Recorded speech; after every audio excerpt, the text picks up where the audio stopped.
नमस्कार, मैं हूं रश्मि पांडे और आप देख रही हैं TV India news live. UP के औरैया जनपद के बीजेपी से बागी हुए बीजेपी छोड़ सपा में शामिल हुए विदुना विधायक विनय शाक्या एवं उनके भाई समाजवादी पार्टी में शामिल होने के बाद पहली बार पहुंचे औरैया के समाजवादी पार्टी के जिला कार्यालय, जहां उनका समाजवादी पार्टी के कार्यकर्ताओं ने स्वागत किया। इस मौके पर देवेश शाक्या ने बताया कि विनय शाक्या की राजनीति की शुरुआत समाजवादी पार्टी से हुई थी। 1990 में छात्र सभा के जिलाध्यक्ष हुआ करते थे। उसके बाद कांग्रेस में गए, फिर बहुजन समाज पार्टी ने 1957 में जिले को बनवाने में विनय की बहुत ही अच्छी भूमिका रही।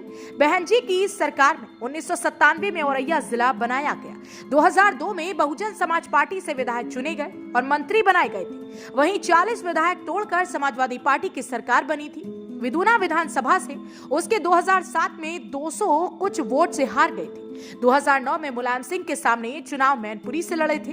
बेटी के आरोप पर बोले देवेश, कुछ लोग पीछे आकर पार्टी में ऊंचे पदों पर बैठ गए थे। शाक्या के अलावा उनके पास कोई जिताऊ कैंडिडेट नहीं था, इसलिए वो बौखला रहे थे। देवेश जैसा कद, विनय जैसा कद अलग निकल जाएगा तो आसपास के 6 जनपदों भारतीय जनता पार्टी का सुपड़ा साफ हो जाएगा।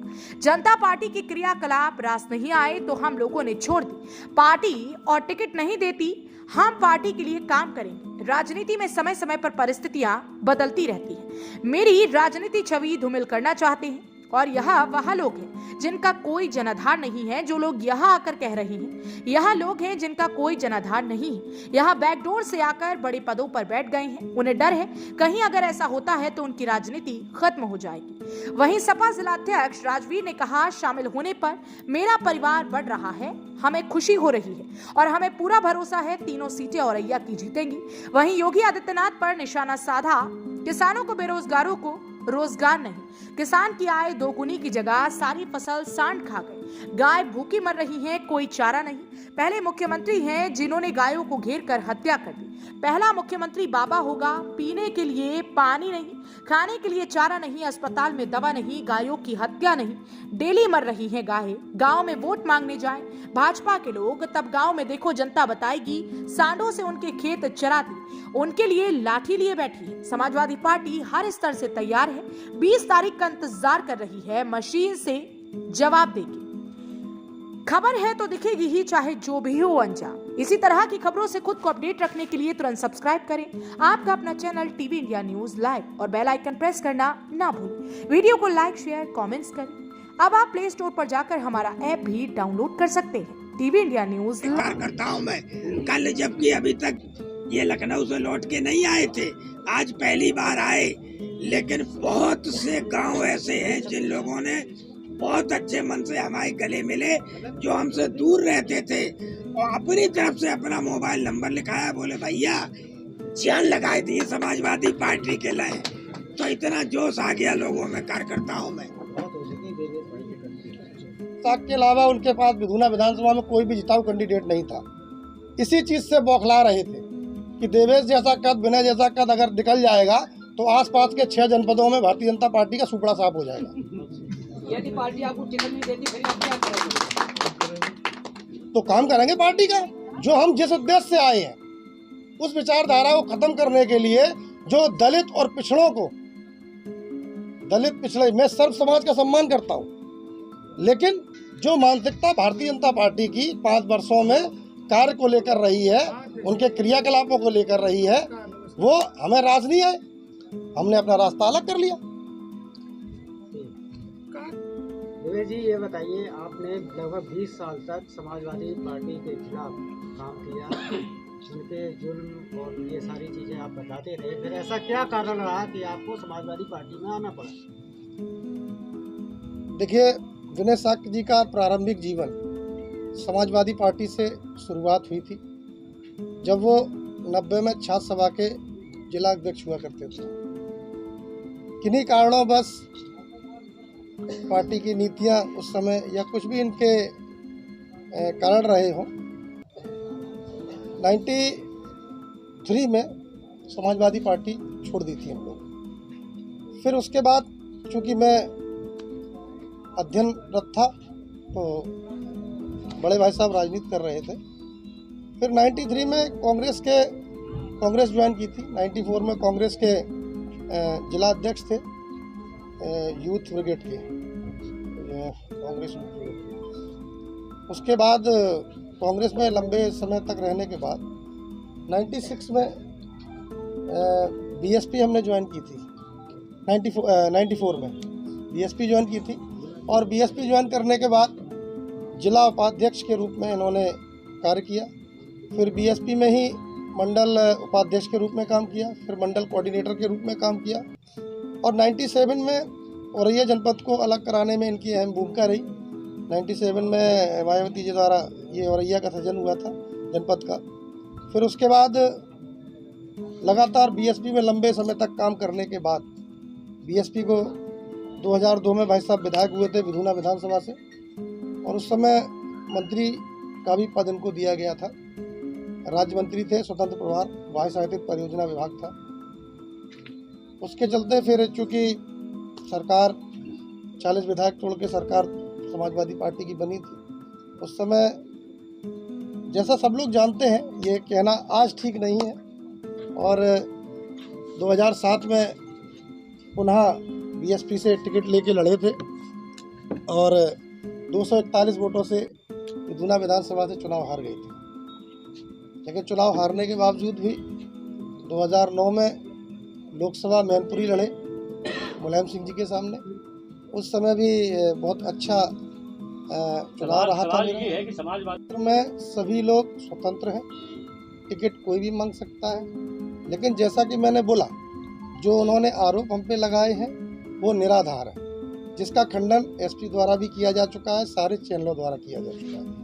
मैं नहीं समझता कि अब इस तरह की कोई बात रह गई है, इस तरह की अटकल रह गई है। मैं आज समाजवादी पार्टी में आया हूँ तो समाजवादी पार्टी को बढ़ाने के लिए आया हूँ, और कहीं ना कहीं जो विचारधारा भारतीय जनता पार्टी की थी, 2017 में जिस जनता ने विधुना विधानसभा से माननीय विनय साकी जी को विधायक बनाया था, मैंने 5 साल किन्हीं परिस्थितियों में जनता के बीच में रहकर जो वोट उन्होंने 5 साल के लिए दिया था, सारे काम किए, पार्टी के कार्यकर्ताओं का भी ध्यान रखा, जो एक जनप्रतिनिधि का कार्य होता है वो भी मैंने किया। लेकिन अब पुनः चुनाव है, तो अब चुनाव तो दोबारा लड़ना ही है, ठीक है ना। हो गया। अब ये तो राष्ट्रीय अध्यक्ष जी जब लिस्ट जारी करेंगे तभी तो मानेंगे। तो क्या ये माना जा सकता है कि अगर आपकी आज समाजवादी पार्टी की सदस्यता ग्रहण करने के बाद आज अपने जिला औरैया के कार्यालय और आज मेरा आगमन हुआ है, और मैं इस अवसर पर यहाँ उपस्थित हमारे साथ विधुना विधानसभा के विधायक और बड़े भाई आदरणीय विनय साकी जी भी उपस्थित हैं, और इस जिले के मुखिया जिला अध्यक्ष आदरणीय राजवीर सिंह जी भी यहाँ उपस्थित हैं, और पार्टी के सभी सम्मानित वरिष्ठ और कनिष्ठ सभी पदाधिकारी कार्यकर्तागण यहाँ मौजूद हैं। तो सभी का परिचय हुआ है यहाँ पे आज, और जैसा कि नया घर है तो परिचय होना स्वाभाविक था। और हालांकि मैं सारे लोगों से परिचित हूँ, क्योंकि औरैया जनपद में लंबे समय से मैं राजनीति के कार्यों में लगा रहा हूँ, और राजनीति की पुरानी पृष्ठभूमि है। क्योंकि औरैया जनपद का सृजन माननीय विनय साकी जी ने ही किया था, तो इस जनपद जब 97 में जनपद की घोषणा जब हुई थी, तो विनय साकी के नेतृत्व में बीएसपी की सरकार में इस जनपद को बनाया गया था इटावा से तोड़ के। तो तब से लगातार औरैया जनपद में मैं सक्रिय हूँ, और लगभग सारे लोगों को, जो भी राजनीति से जुड़े हुए लोग हैं, उन्हें सबसे परिचित हूँ। क्षेत्र में पिछले 5 सालों में कितना काम हुआ और जो क्या रह गया? दिव्यापुर विधानसभा में जबकि माननीय मंत्री जी यहीं के रहने वाले हैं, उसके बाद भी उन्होंने मेरी विधानसभा में कोई काम नहीं किया, और काम अगर होता तो सड़कों पे दिखाई देता। काम तो समाजवादी पार्टी की सरकार में हुआ, और सबको पता है कितनी बड़ी बड़ी रोड है, औरैया से पपून, पपून से अचलदा, अचलदा से विधुना, आरसीसी, पूरी नहर की पटरी, पाता से पपूंद, बहुत मोटी रोड बनवाई थी। आपकी दिव्यापुर से औरैया, ये भी समाजवादी पार्टी ने बनवाई। जितने विकास काम हुए वो सब समाजवादी पार्टी ने किए। अगर ये सरकार उन कामों के सिर्फ गड्ढे भरवा देती तब भी जनता को संतोष रहता। हम विधायक जी के कार्यक्रम में आने से विलम्ब से सिर्फ इसलिए आए कि पिछले गांव बरमूपुर में थे और उस बरमूपुर से लेके रोड तक आने में, जबकि वो राजपूतों का गांव है, गांव में कोई गली नहीं बनी और रोड तक आने में हमें 15-20 मिनट लग गए। इसलिए हम लेट हो गए, जो आपने हमसे प्रश्न किया कि आप लेट आए। इसलिए हम क्षमा चाहते हैं पार्टी के सभी पदाधिकारियों का, जिला अध्यक्ष जी से और पार्टी में नए जो हमारे मेहमान आए सबकी तरफ से इनका बहुत बहुत आभार, बहुत बहुत स्वागत करते हैं। और जैसे आपके पार्टी में विधायक जी आए हैं तो किस तरीके से देखते हैं औरैया में कितनी ताकत बढ़ी है आपको? पहले तो हम विधायक जी का अपनी पार्टी में स्वागत करते हैं, दोनों भाइयों का हृदय से सारे पार्टी के पदाधिकारियों कार्यकर्ताओं की तरफ से इनका आभार व्यक्त करते हैं। ये सही है कि पूरे प्रदेश में आदरणीय स्वामी प्रसाद मौर्य जी के आने के बाद एक ऐसी हवा गई, जो लोग ये कहते थे समाजवादी पार्टी की सीटें सरकार बनेगी, आज वो कहने लगे 100% सरकार बनेगी। और जो राष्ट्रीय अध्यक्ष जी ने शुरू में कहा था कि 400 पार, तब हम लोगों के दिमाग में ही आता था 400 पार कैसे होगी, आम जनता पूछती थी। लेकिन आज हमें ऐसा महसूस हो रहा, अभी एक अधिकारी हमारे पास आए थे, कह रहे थे पश्चिम में कहीं कोई खाता नहीं खुल रहा है। इससे ऐसी हवा आई कि हम लोगों पे लाख प्रतिबंध लगा दे। लाख प्रतिबंध लगाने के बाद भी समाजवादी पार्टी की 100% सरकार बन रही है। रही बात औरैया की, औरैया में चूक आदरणीय आपके विधायक जी और विधायक जी के भाई देवेश जी, दोनों लोग विनय शाक्य जी और देवेश जी के आने के बाद औरैया की तीनों सीटें 100% भारी बहुमत से जीतने का काम करेंगे। अब इतना बढ़िया ताकत बढ़ गई है, इससे बैकवर्ड और एससी जो दोनों वोट थे, ये दोनों वोट एकदम से संगठित हो गए। हर बैकवर्ड और एससी ने मन बना लिया है कि समाजवादी पार्टी की 100% एक तरफा जीत कराने का काम करेंगे।